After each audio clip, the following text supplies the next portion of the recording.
I spent a good amount of time making sure we could do what we're about to do this morning, and I'm really excited to welcome our first presenter this morning. So let's give a big round of applause to DavidGram from Lego.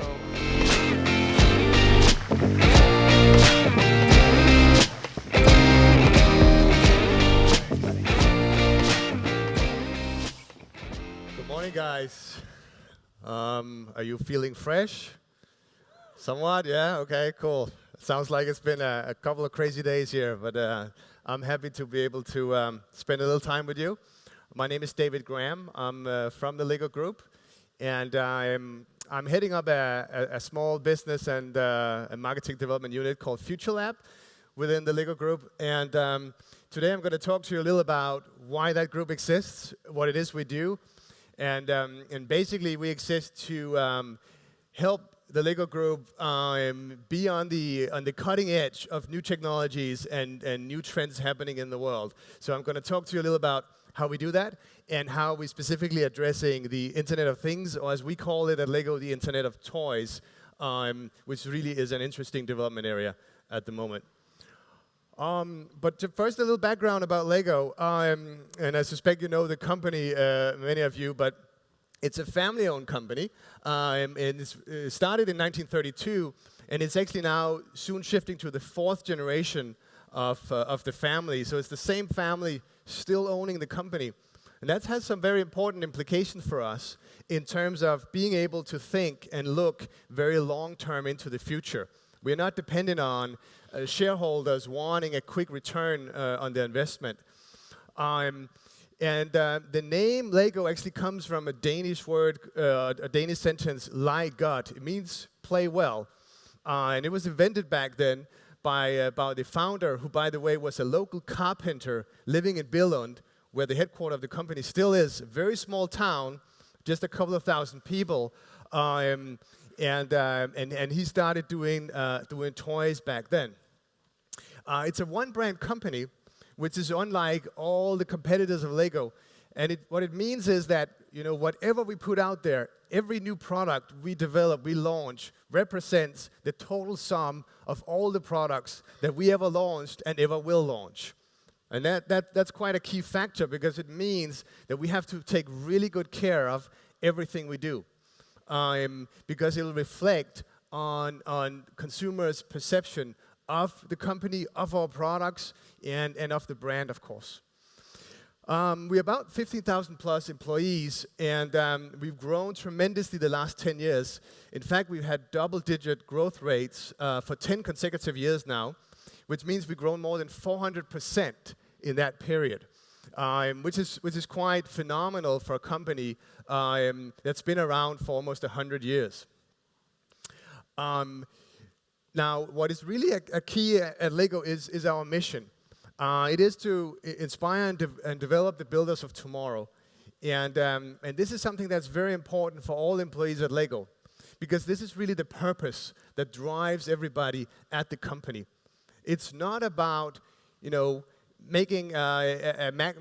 our return on investment or next quarter's results. It's really about empowering the future generation of kids to be creative, to be able to express themselves through, creative play. And the spirit of the company, which also was invented back in 1932 by the founder, it says in Danish, "the bedste ikke for godt," and it means only the best is good enough. And it really indicates the level of quality. It's a kind of a Danish way of saying it has to be freaking awesome every time we do something. So it sets a very high bar for everything that Lego does. Obviously, that can also become a challenge when you are inventing new products, when you're exploring new frontiers. There's a very high bar of quality that you have to live up to. In fact, the Net Promoter Score on Lego products, which is like the global key way of measuring how consumers are perceiving the products and the brand, is up in the 90s in average for Lego products. That's probably the highest anybody can measure. So it means when we are launching something new, the bar is really, really high, which can be a good challenge when you're exploring new frontiers. A snapshot of the Lego portfolio, and I suspect many of you know these products. But what is key here is that if you buy each of these products, and these are across the different lines that we have in the company, so Friends, Chima, City, and we have juniors for the preschools, we have Dublo for the toddlers, etc. If you buy one of each of those products and put them into one bucket, it all fits together. And actually, if you pull out your grandparents' old box at the attic from the 60s and pour those bricks as well into that same bucket, it also fits together. And this is an absolute key for the success of Lego. We call it system in play. And system in play basically means that whatever we develop and have developed will always be both backward and forward compatible. It will always fit together. And this is a key value proposition that our consumers around the world are greatly appreciating and recognizing. That means that almost buying a Lego product is almost like an investment, because you know it's going to be passed down in generations. And the fact is that it actually increases in value. So if you got one of those sets back from the 70s or 80s, still intact in its packaging, it'll probably sell for 10 to 20 times the price as it would when it was launched. I myself have a couple of SKUs that were some of the products that I launched first in small batch productions. And one of them, we launched it at $50. Now I know at eBay it's at $700. And that was just 5 years ago we launched it. So Lego products has a tendency to grow in value over time, which is also a unique feature. And what is at the key of this system is really the Lego brick. This small piece of plastic is what connects everything at Lego, and as our, you can say, core DNA. Everything we do from a starting point in this brick. It was invented in '58 and has remained the same ever since. So just a quick poll among you guys. So how many of you played with this brick or similar bricks when you were children? Right, I think that's 100%. Fantastic. So how many of you have kids now that are still playing with this? Probably those of you that have kids, right? Mostly. And now a final question. I want to be honest with this one. How many of you are still playing with these bricks? Great, awesome, fantastic. And it's amazing to see how many adults has a very close relationship with the bricks, are using it. Both they have an emotional but also a practical relationship with the brick. Many fans are using it as a prototyping tool or to express themselves, or just being adult fans that are going crazy on these huge models. We have millions of adult fans like that forming huge communities out there. Now, just a few facts about the history and development of our system. So the brick was invented in '58. There's now more than 700 billion of them. It actually means that we're close to being about 100 bricks per person in the world at the moment, and increasing. Then in '62, we invented the wheel. It was a big thing for us because it actually meant that we could add vehicles to the portfolio. And today, it's about 70% of all our products have vehicles in them. And fact is that we are actually right now being close to the biggest tire manufacturer in the world. So that's quite an accomplishment as well. Then in '78, the minifigure came. That was really important for us because it opened up for role play in the portfolio. And now what much of our success right now is built on these role play and themes where the kids are basically role playing out stories.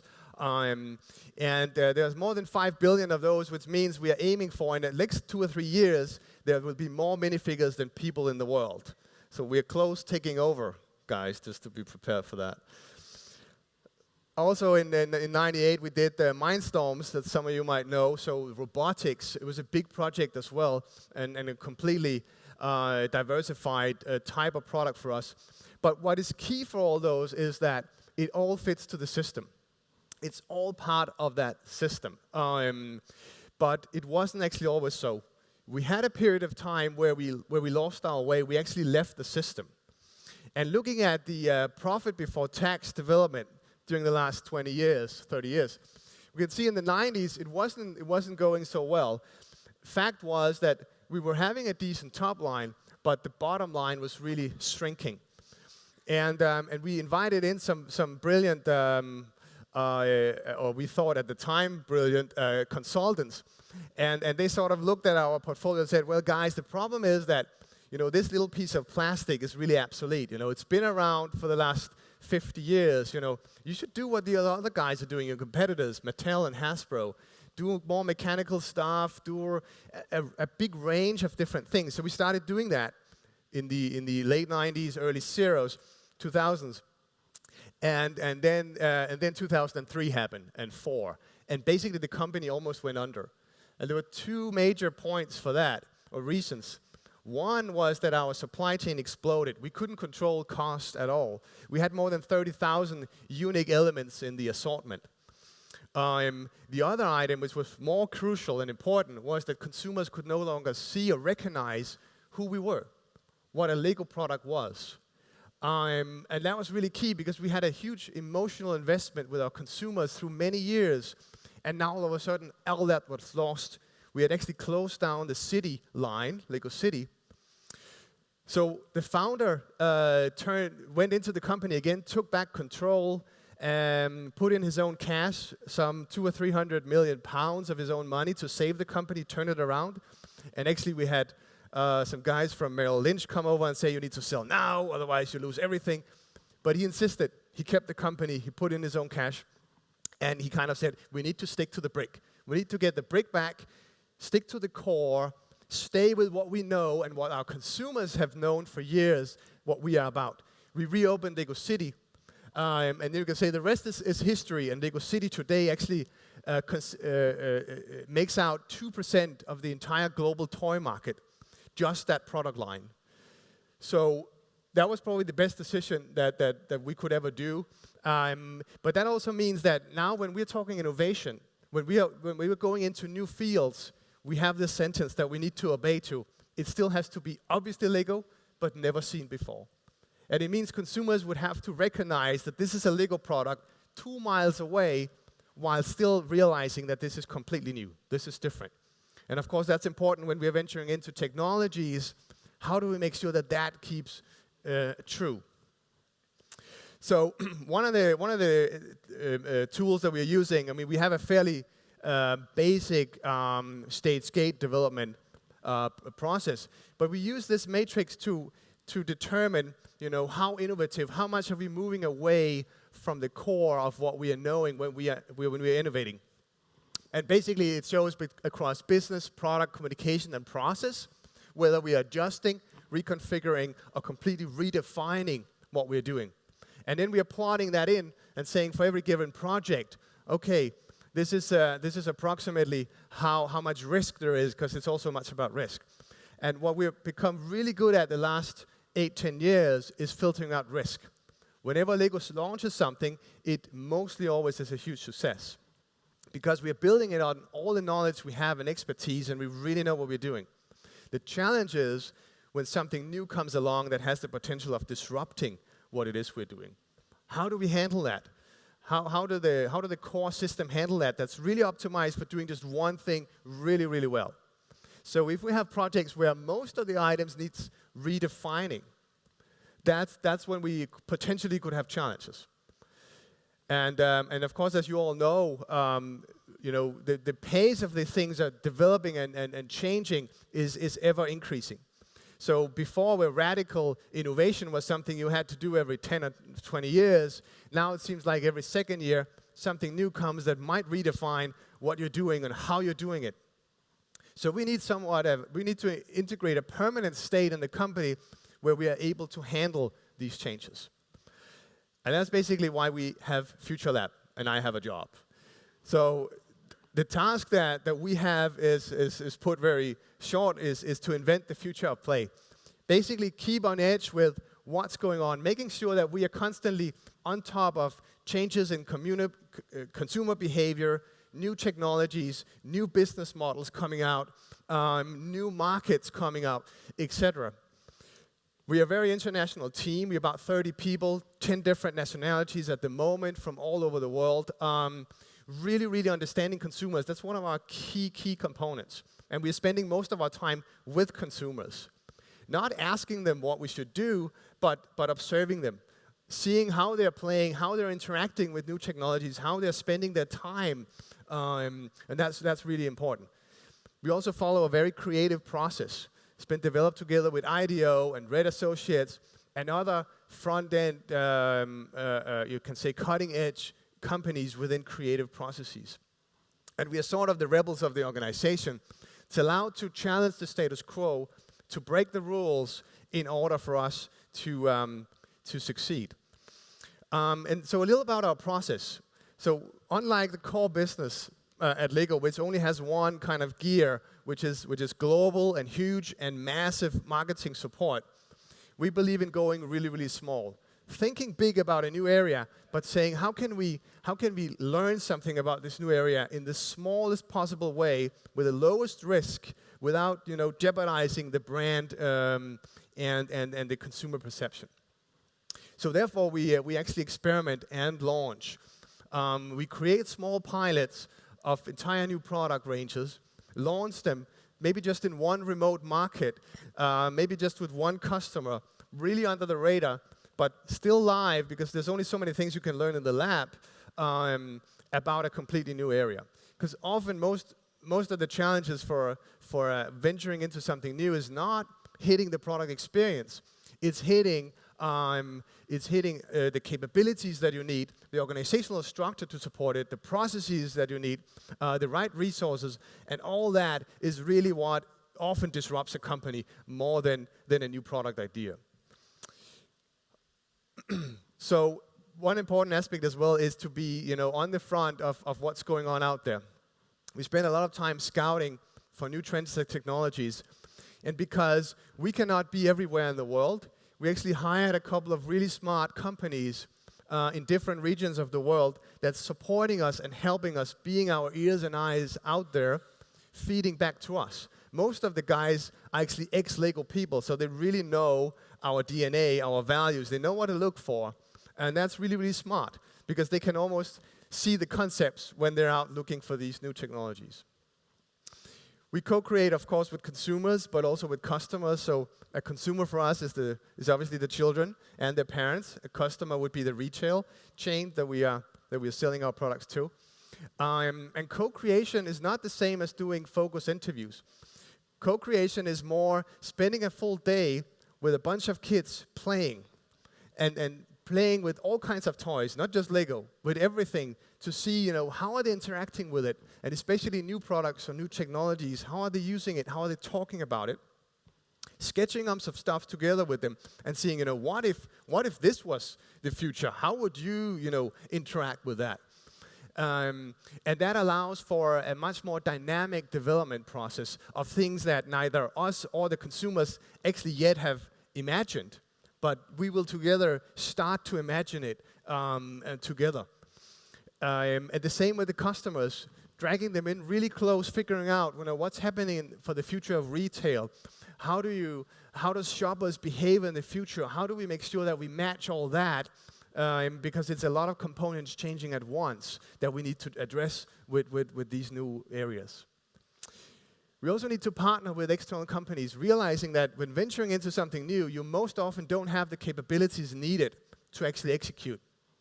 So we believe in a great amount of openness, and we quite open, collaborate both with our fans, and normally we say there are almost more PhDs among our adult fans than there is in any other organization in the world, because these are really, really smart people.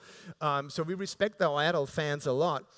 And then, of course, working with a lot of both smaller and bigger technology companies, not as like traditional business partnerships, but more as exploration partnerships, where we're saying, well, we need to learn something, you need to learn something, let's do it together by exploring this field. We most often don't have any financial crossing over between the companies. We're more saying we both benefit from this, so let's jointly do this collaboration.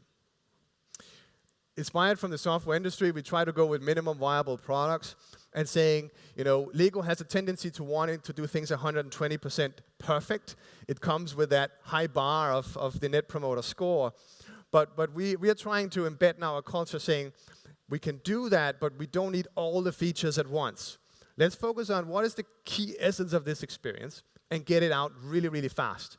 So when we develop something, we have about a quarter of the lead time than our normal development process to be able to move really fast. And of course, failing is a key aspect as well, which is also something that Lego traditionally has been uncomfortable with. And in the past, we've had projects that became too big to fail. And that can really wreck an organization because nobody dares to kill it, and it just becomes bigger and bigger. We believe in every project we do should be able to fail with absolutely no problem, with nobody raising an eyebrow and more saying, okay, good. Now we know we shouldn't go that way. What did we learn? And then let's iterate on that. At the same time, we say don't splash the cash because we want to avoid the products becoming too big. Lego's got cash, that's not the problem, but we really want to make sure that these projects don't get too big. Because by more cash, you get more stakeholders, you get more bureaucracy, more senior management, more decision boards and steering committees, and all of a sudden you got a big monster that's difficult to control. So really keeping it small, nimble, under the radar. So you can say basically what we're trying to do is disrupt ourselves before anybody else does it. And I think we have several examples of companies that has been disrupted and not really being able to react to it and maybe even being in denial about what was going on. And I think our key job in Future Lab is to make sure that never happens to Lego. So expected deliveries from us is, we look at new target groups, new markets, new technologies, but also entirely new business models for the company in the future. And one of the key deliverables on this is actually know-how and capabilities. It's really about learning more than it is financial. So we don't have any direct financial targets, and this is really important, because otherwise you'll start sub-optimizing way too fast, and you start becoming way too conform and moving too close to what you're already doing in order to optimize the business short term. We don't want to do that. We want to make sure that we learn, that we create the know-how and capability to meet the future. Then we also ongoingly inspire and support the core business. Many such, entrepreneurial units have the challenge that they are not really supported by the core business. So handing over stuff afterwards to the core business is very difficult. So we make sure we have a very close relationship with the core business all along, being on all their stage gate meetings and presenting what we're learning, presenting what we're seeing in the world, what we're experimenting with, and bringing them on board. Finally, we want to validate new sustainable growth areas, and everything we do should be incremental business. It should be growth in addition to what we're already doing. So let me bring it down then to one of the concrete challenges that we are facing at the moment, which is linked to the Internet of Things. So kids are moving to digital platforms earlier, and actually not just earlier. Previously it was like when they were 11, 12, we were starting to lose them to digital experiences. Now what we're seeing now is across all ages, kids are just completely diving into digital. And we call the new generations of kids, the digital natives. And they're gonna ask for completely different experiences in the future, and they're gonna have very high demands for what a product should do. So obviously, being a producer of physical plastic pieces, this is a challenge. When kids are moving away from physical toys into digital experiences, we need to act. So what we did was that we started by saying, what is our strategy on this? What is it that we should do with this field? And we have a strong belief that as long as kids have hands, they will still need something to grab. They will still need that tangible experience of building something. It may be one day that they only have like a swiping, claw or something. At that time, we will have to change the strategy. But until then, we believe that the physical system that we have is still at the core of the experience. However, digital will play an important role. So the strategy is to leverage digitalization in our products, not replacing them, not creating something that is more attractive than the physical part, but really enhancing the physical experience, making it even more relevant, more irresistible for the future generation of kids. So before starting to develop products, we then, of course, went out to talk to our consumers. And we had a lot of co-creation sessions. We had what we call in-home studies, meaning we camped out literally with families for weeks, observing their entire daily routine, when do they eat, what do they eat, what do they do after they eat, when do they play, what happens in the schoolyard, when they come home, when do they do homework, what's the whole dynamic of the family and how's that changing? And this is just, I'm going to show you a small video, which is kind of a snippet of what kids, how they are expressing, future needs when toys meets digital. I have 8,659,865,9,085,9,865,9,089,965,9 Lego sets.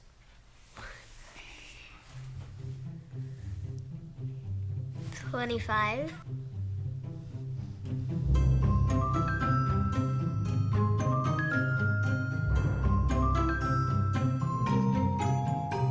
I built this cool hotel. It's a robot and an iPhone stand. A crocodile gator. A getaway thingamajiggy.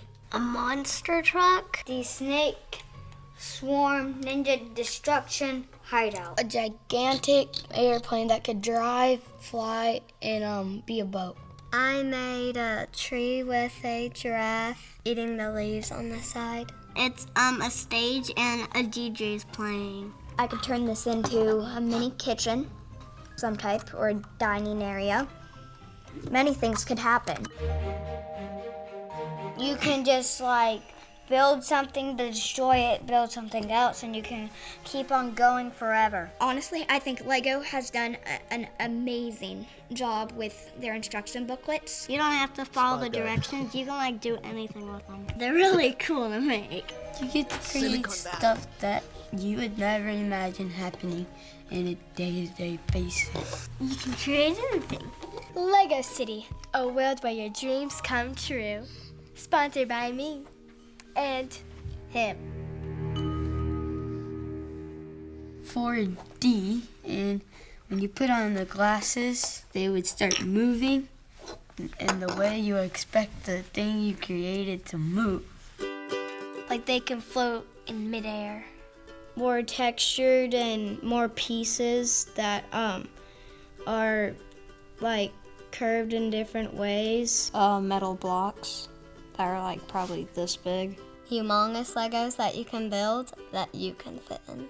I would want to be able to maybe change the colors on the Legos to the color that I would want it to be.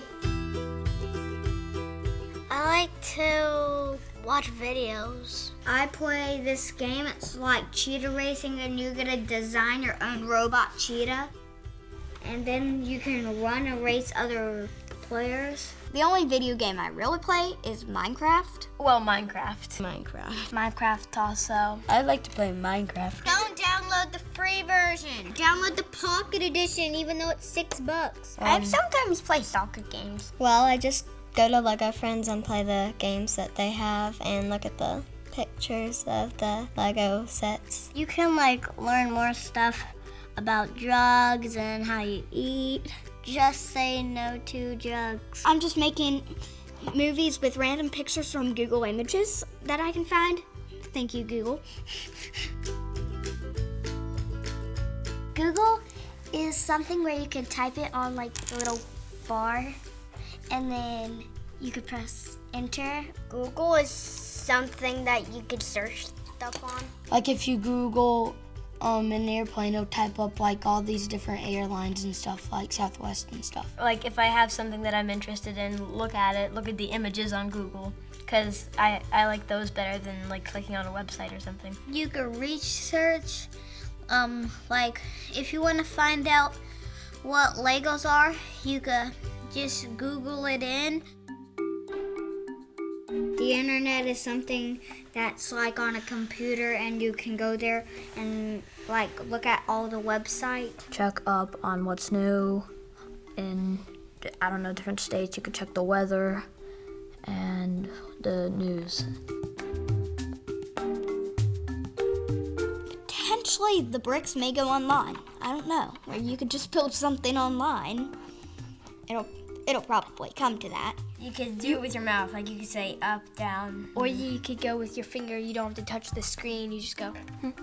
Maybe you could, like, design your thing on the computer, and then it'll come to you in the mail, and then you can just, like, design it, like, put it together exactly what you thought of. It might even go to the mind, controlled by your brain. You just think, okay, I want a piece there and a piece there, red piece there, orange piece there, with a 4-piece brick, and then it appears on a computer screen. The potential is unlimited. It's really fun to hear these things from the kids, right? This was just small examples, but kids have great imaginations actually when it comes to what will happen in the future. So based on all the research that we did, we then formulated a more tactical strategy around this, and we framed it one reality. We want to create one reality experiences, and we used one reality because we could see from the kids, the future generation of kids, there's no two realities. There's not a physical and then a digital reality. It's one reality, the combination of physical and digital. So we said, what is that? That's a balanced integration of virtual and physical Lego play in which each reality enhances the other. So really a loop between building and playing and building and playing. So that keeps enhancing each other. And that's the sort of balance that we initially have started to hit with some of the first experiences that we are developing. And at the same time, taking a starting point in the formula that we have, always taking a starting point in making it obviously Lego, but then with a completely new ingredients never seen before. And what is that and what's the result of that?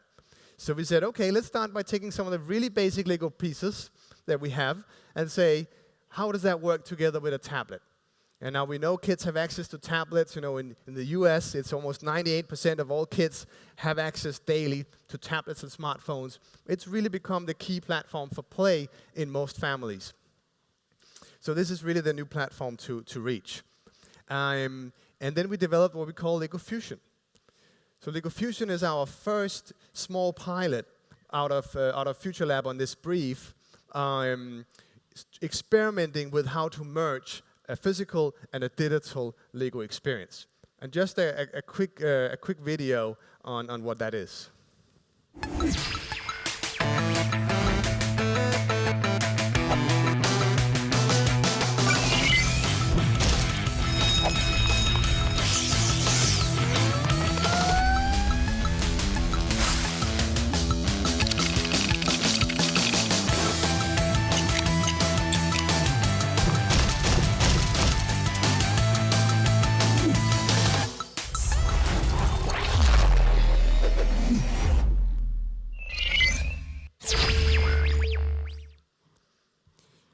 So what you just saw is basically an experience where you are in a game, and the game is a little similar to SimCity or Civilization or Sims. You need to build something. You need to build a city, you need to build castles. There are different themes that we can go with.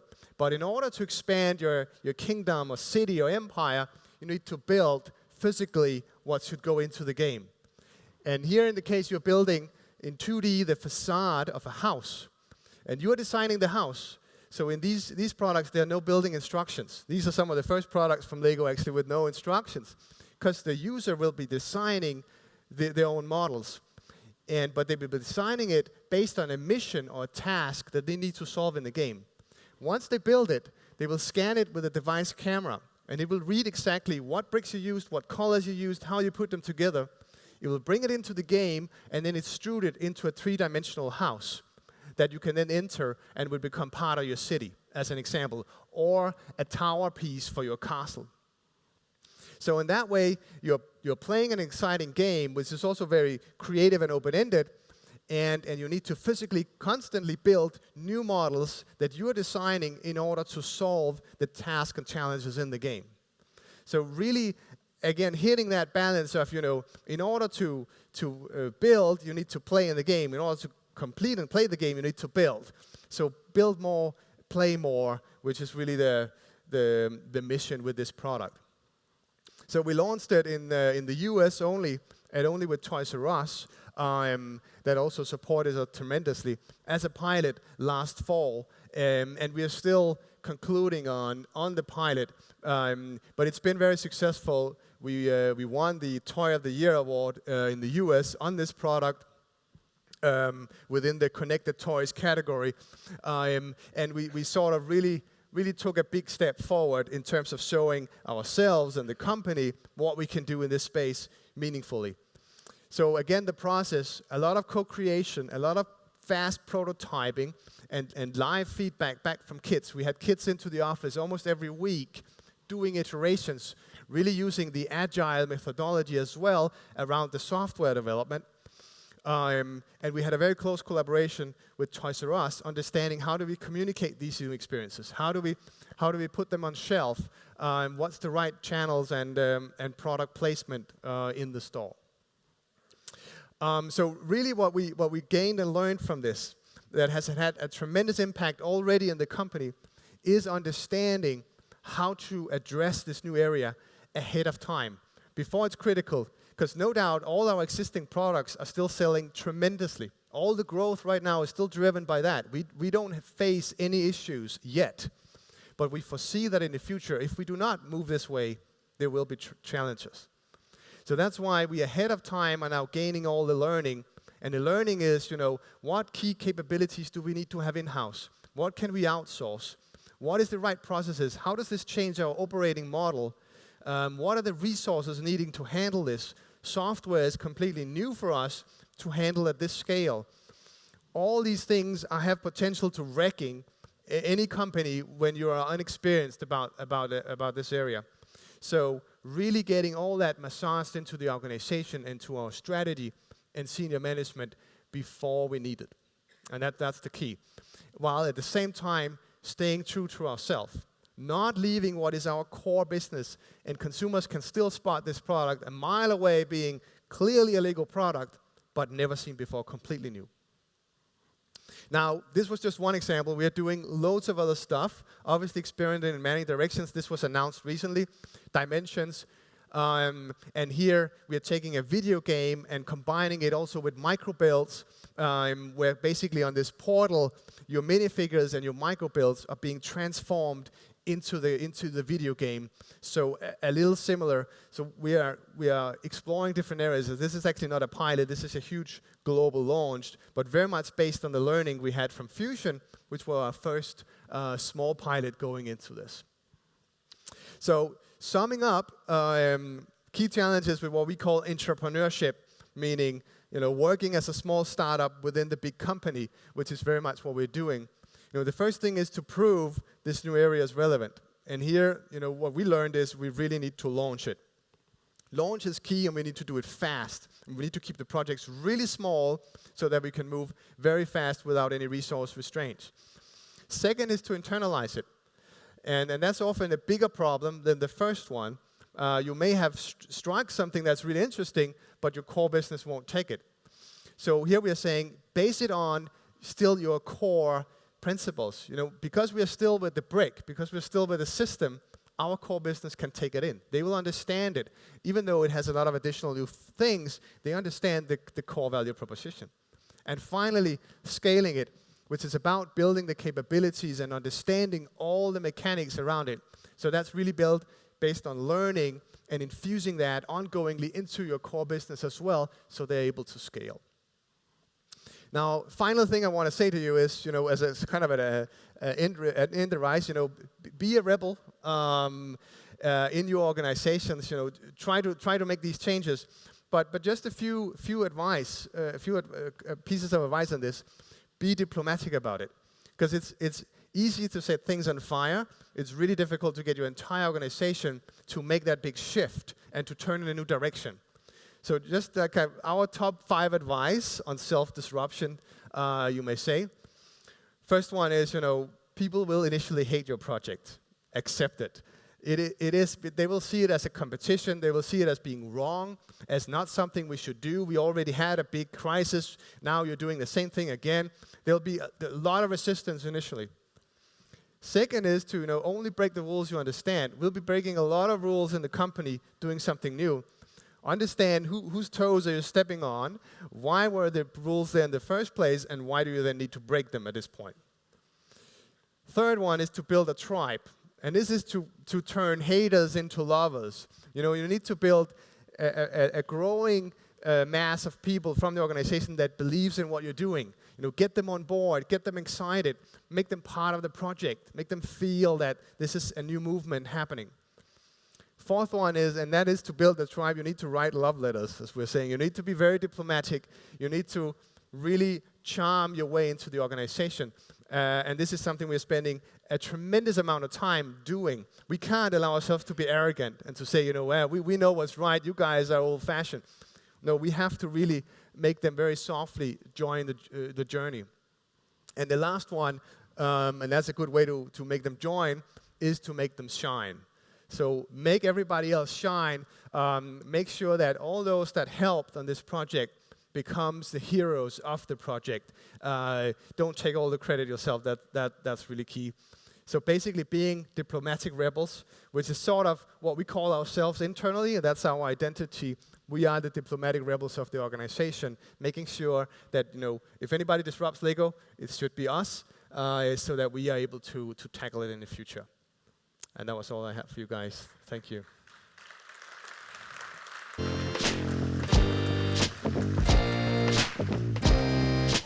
So, thank you, David. I'd like to give people a chance to ask questions. We don't do it often, but I have 1,000 that I haven't asked yet. But before I ask all my questions, is there anyone in the audience that has something they'd like to ask David? Okay, I'm coming to you.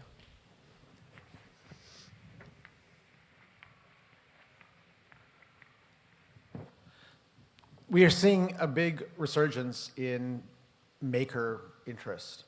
How much of that do you think can be attributed to the fact that Lego really became very successful about 15, 20 years ago, and that my sons and a lot of the younger folks in this room grew up with Legos and grew up imagining and building things with Legos?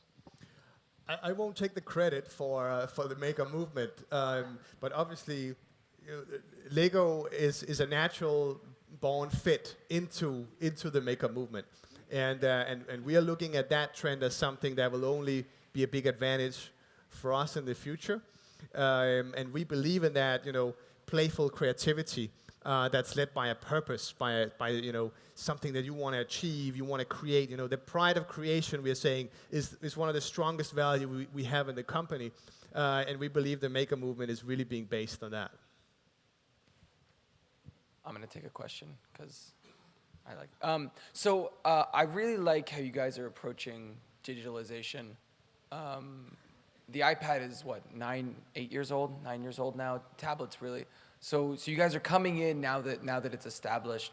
What is the next? I mean, for me, the next thing is 3D printing. It's connected toys, yep. Internet-enabled toys. So are you guys already starting to look at that, or do you wait until you hit this market saturation where it's already out there? Yeah, we approximately have a 5 to 7 year into the future perspective. Beyond that, you can't really say anything meaningful. So we believe that's the right. And the challenge, of course, looking at that time frame, there won't be any installment base that's commercially relevant yet of that new technology. So what we're doing is that we are working with it in the lab, and we are testing it, and we might do closed stuff that nobody will hear about, closed betas on different things, invitees only. And then as soon as there is an installment base that's broad enough, like with Fusion, that's when we are starting to launch. So you'll probably see other things coming as soon as we can see now consumers actually have these devices or have access to this new technology, like the smart home. We're seeing it coming, but it's still quite few that actually have the applications, have the technology at home. You need enough of a population to have a smart home be a given. Yes. Not just an idea going. Because otherwise we're premature in the market. Then we'll blast out there and nobody will buy it. So we're really conscious about waiting to that exact right moment, but be ready. Build the readiness in the organization, the capabilities, because we believe strongly that this is coming and this is going to be meaningful in the future. We're just figuring out why and how, and then be ready to launch when time is due. Have you guys played around internally with internet-enabled Legos and this idea of building the connected home out of Lego and things like that? Is there anything like that you've... Probably. Probably. Okay, I'll take a probably. That's more than I expected to get. Okay. Are there any more questions that people would like to ask? Yeah, I'll get you in a sec. Hi.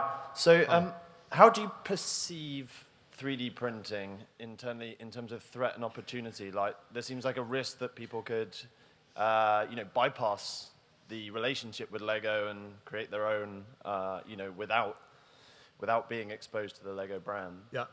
I think most new technologies or trends can be seen either as a threat or an opportunity, and it really depends on your mindset and how you're responding to it. I think Lego has been good at responding always to things as opportunities. And an example of that actually is tied to what 3D printers might be doing for us in the future is that during the last 10 years, we've seen an explosion of adult fans creating their own businesses based on the Lego brand or the Lego brick system. And so now we have hundreds of people running successful businesses where they're either reselling or recreating Lego products. So there's a lot of progress that Lego is not doing. We're not doing modern arms, for instance, even Second World War, tanks and all that. So there's a couple of companies really being successful doing that. So what they're doing is that they're buying our sets, then they're repackaging them into new sets, designing their own models, and then launching those.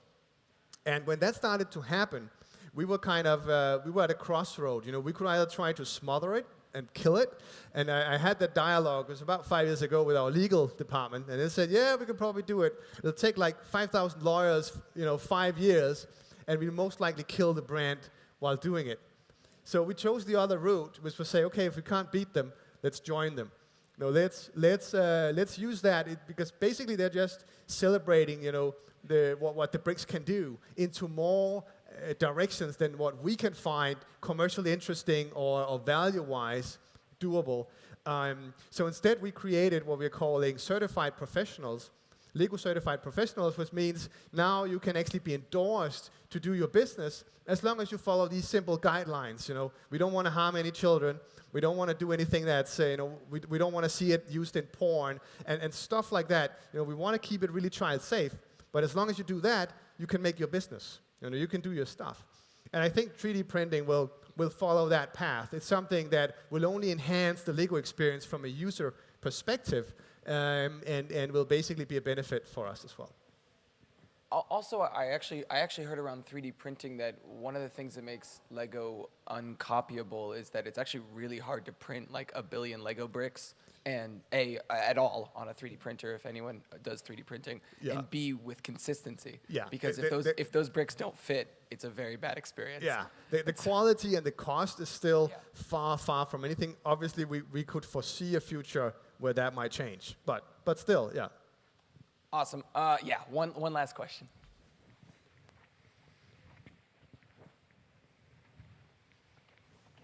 I'm coming. What was your favorite failure and why? We had several failures, and most of them, luckily, quite small. We did a couple of things. We once did a line called Lego Jewelry. So it was basically jewelry for both kids and adults, where you could change both the earpieces and the rings because it was pieces of bricks that you would put on. And it was a jewelry designer in London, Lisa Taylor, that came with the idea to us. And we tried to launch it across UK, but it just didn't resonate neither with kids or with adults to an extent that it was commercially interesting. However, we allowed for Lisa to continue, and on her homepage now you can find Lego Jewelry, and that's still being sold. But it was not something we would go forward with. And then we also tried another example where we added paper into the Lego builds, because then you can do different shapes. You can do a sail for your ship, and you can do a lot of things. And we had a special stamper that would make holes in the paper fitting the studs, so you could actually build it in. That was a huge success. We launched it in Japan only because they have a huge market for craftsmanship. We launched it there, big success commercially, but strategically it didn't fit. Simply because we couldn't control the quality of the paper. If people poured water on the paper, all of a sudden it was lost. So it was back to the perception of the brand and the longevity and the value of what we're selling. Paper didn't work. So therefore, that was shut down. So, and we have many of those, but it was all very small projects none of you have ever heard about. And there's a reason for that, because that's when things should fail and not when everybody heard about it. Awesome. I'm sure we could ask questions all day, and I'm sure we will keep asking. Hopefully people will catch you. You'll stick around a little bit and chat with people. Let's give David a big round of applause. Thank you very much, Thanks, David, guys. for coming out. Thank you.